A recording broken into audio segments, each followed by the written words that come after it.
In 2035, the crew of the Ares 3 mission to Mars is exploring on Martian solar day 18 of their 31-sol expedition.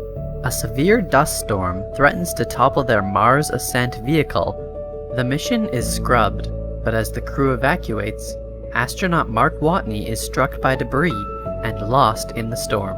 The telemetry from his suit's biomonitor is damaged and Watney is wrongly presumed dead.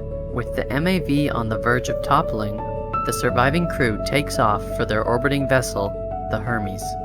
Watney awakens after the storm, injured and with a low oxygen warning. He returns to the crew's surface habitat and treats his wound via self-surgery. As Watney recovers, he begins a video diary. Lacking communication with Earth, his only chance of rescue is via the next Mars mission, 4 years later, where the Ares 4 will be landing approximately 3,200 kilometers or 2,000 miles away from his current position. Watney's immediate concern is food.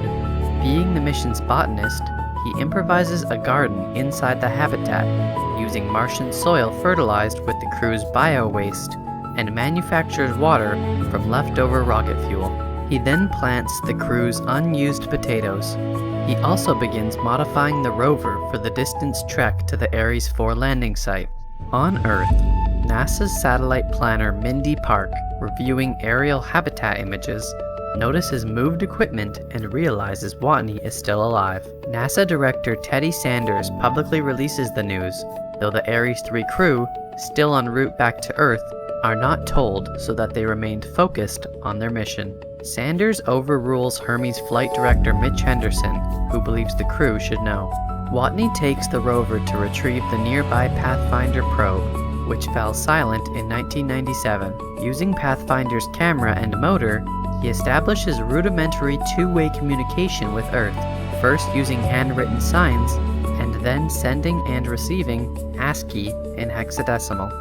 NASA transmits a software patch to link the rover with Pathfinder and communicate via text. Watney is angry that the Hermes crew is unaware that he is alive, though he does not blame them for leaving him behind. Sanders finally allows Henderson to inform them.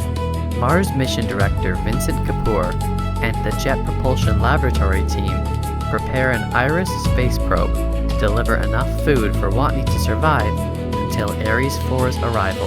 Meanwhile, the habitat's airlock malfunctions, killing the potato plants and sterilizing the soil. Believing it to be a low risk, Sanders orders the routine pre-flight safety inspections be bypassed to expedite the probe's launch. The rocket explodes soon after liftoff. Watney now believes his death on Mars is inevitable. The China National Space Administration has been developing a classified booster rocket. Feeling camaraderie with NASA's scientists, they sought a way to work around official barriers and offered to repeat the Iris mission. As Watney's situation grows riskier as time passes, astrodynamicist Rich Purnell devises an alternative plan: have the booster rocket rendezvous and resupply the Hermes, which will then use Earth's gravity to slingshot back to Mars 2 years earlier than Ares 4. Sanders rejects the idea, considering it too risky for the Hermes crew. Henderson secretly sends Purnell's plan to the crew. They unanimously vote to implement it, disabling NASA's remote controls and making the course change. Powerless to stop them, NASA concedes the issue. Watney begins the long journey to where the MAV for Ares 4 has been pre-positioned. The MAV needs to be lightened to intercept with Hermes on its new course. Watney removes many components and replaces the nose cone with canvas. After takeoff, the MAV fails to reach the required speed.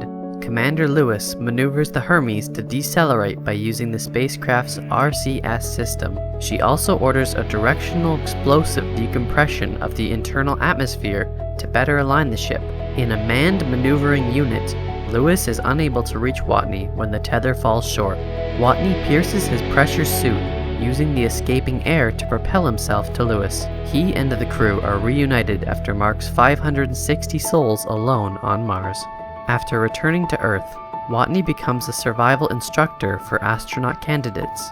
5 years later, as the Ares 5 is about to launch, those involved in Watney's rescue are seen in their current lives.